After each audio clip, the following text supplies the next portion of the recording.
E de outro informe, tem algum empregado de governo que, apesar de não exercer a função, nunca promete a juramentar a posição. E a juramentação está uma forma que o empregado está dando sua palavra de cumprir com a função de maneira deve ser. Recentemente, 40 ambtenares a juramentar e agora toca turno na outro 40 empregados do Departamento de Imposto. A acelerar o processo de juramentação de empregado do governo. A intenção está para de forma a que formalizar a procedura de entrada em função governamental. Acaba me lamentar que parte aqui está guarda sina tanto ribagele me awak empregado na ave que tem anos acaba de trana e departamento aqui que está ex-aluno de mes e me também se sabe sobre basicamente a procedura aqui me está no momento que bota durante o serviço que bota juramentar ou fazer promessa de confiabilidade. Então me explica agora que bota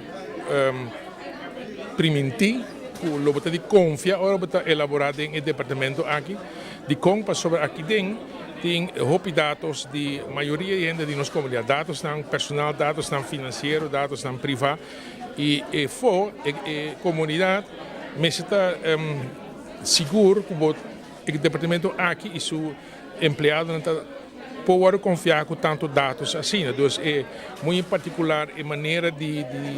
andar com dados, né? Mas está somente para a função que você está elaborando de aqui dentro e essa está três com a integridade, mas está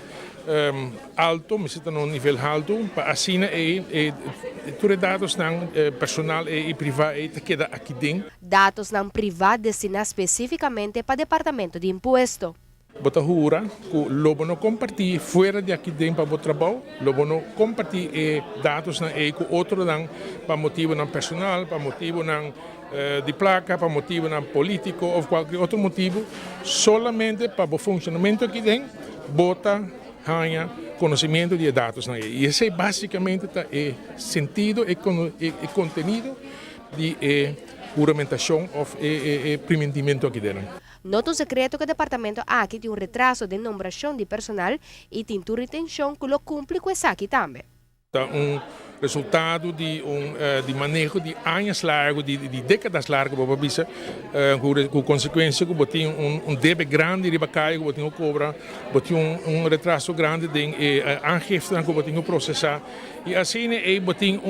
basicamente uma organização que está trabalhando no passado e me indica que a assinatura fang para cambiar esse e para pôr o departamento back na atualidade e esse está se conecta com tem cambio também da organização e não der naturalmente que está a regulatura assunto